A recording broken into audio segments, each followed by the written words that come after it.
CCPS provided, our CCS attorney provided counsel regarding Chapter 456. First, Chapter 456 states that schools must provide 5 days of in-person instruction. Second, Chapter 456 says schools must implement CDC guidelines to, again, the maximum extent practicable. Third, compliance with this law is determined by a school division's ability to implement guidelines without hindering 5 days of in-person instruction. So we will clarify maximum extent practicable at this time. For example, limiting distance to 3 feet may interfere with the ability to conduct 5 days of in-person instruction. Therefore, the maximum extent practicable clause can be activated, meaning we can go less than 3 feet when needed. As another example, universal masking does not interfere with our ability to conduct 5 days of in-person instruction. Therefore, CCPS must implement Chapter 456, meaning since the CDC has recommended universal masking, we should follow that guideline. This counsel from our attorney aligns with CDC guidance in another way. On August 5th, the CDC stated on its website, and I paraphrase, "When it is not possible to maintain a physical distance of at least 3 feet, such as when school cannot fully reopen while maintaining these distances, it is especially important to layer other multiple prevention strategies." Thus, the CDC is granting a reduction in the 3 feet requirement so schools can fully open to in-person instruction. The CDC does not provide such exceptions to masking, and in the previous presentation with myself and Dr. Monroe, we did review the other mitigation strategies, which means we are providing layered prevention to COVID-19. This slide provides an update to our data from last Monday. For the percentage of PCR positive tests as of August 6, which is the last date that the CDC provided data, CCPS is 18.1, which is a little bit of an increase from last week. Also, our cases per 100,000 updated today is 290.1, which is also an increase from last week. It puts Caroline in the high transmission category in both of those areas. Also, a vaccine coverage update. As of August 8th, 45.8% of Caroline residents are fully vaccinated, while an additional 5.2% have received at least one dose. Again, that's a slight increase from last week by about 2%.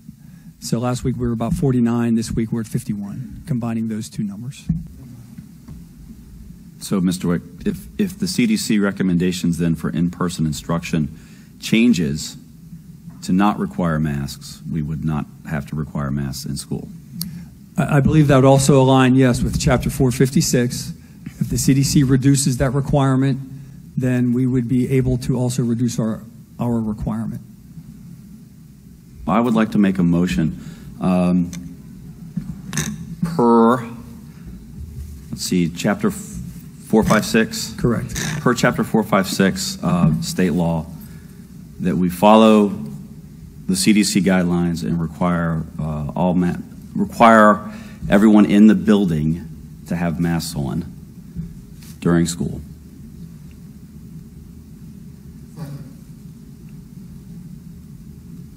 We need a second. Mr. Kelly has provided the motion. Mr. Taylor has provided the second. I'm just documenting the motion. I have a question.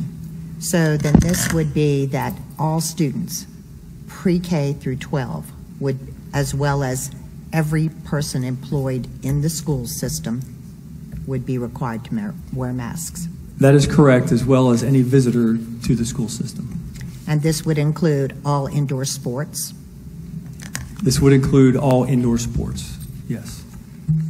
If I could add on to Mr. Wick's comment, should this be the will of the board this evening after voting, I think it is important for all stakeholders to be aware to our extreme commitment to reevaluation, and that can take on two different facets. The first is we are committed to having this as a standing agenda item indefinitely until either state law is modified and or the CDC changes regulation. or guidance, excuse me. If the CDC changes their guidance 3 days after we have a school board meeting, I can assure you that I would be phoning the school board chair and requesting a special called meeting so that we would not need to wait until the following month's meeting to make a modification. So I want to publicly state that that would be our mode of operation with the future adaptations to state regulation and or CDC guidelines.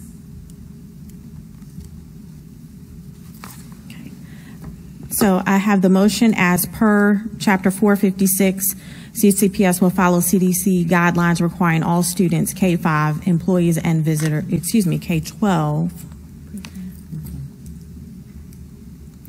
pre-K-12 employees and visitors to wear masks. The motion is made by Mr. Kelly, seconded by Mr. Taylor. I would ask, does that need to be put in the form of a motion to add as a standing agenda item with future adaptations to state regulations and CDC? Yes.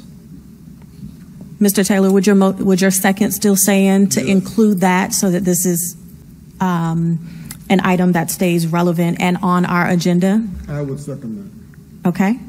Yes. All right, so I will add that to the motion.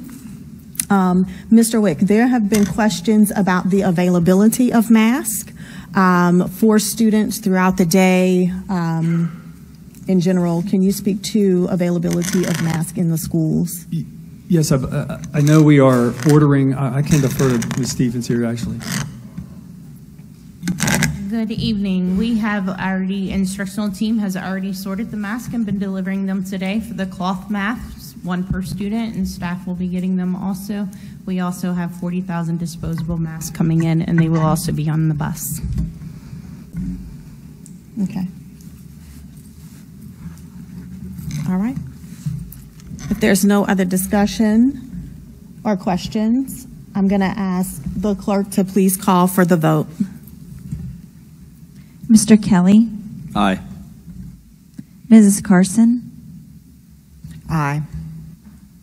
Mr. Spaulding? A great big nay. Mr. Taylor? Aye. Mr. Copeland? Nay. Dr. Rollins-Fells?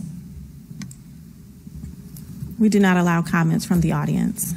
Thank you. I'd ask you to refrain. My vote is yay. So the motion carries. We will follow Chapter 456 and follow CDC guidelines. We will also add this as a standing agenda item with future adaptations to be in compliance with state regulation and the law. Motion carries.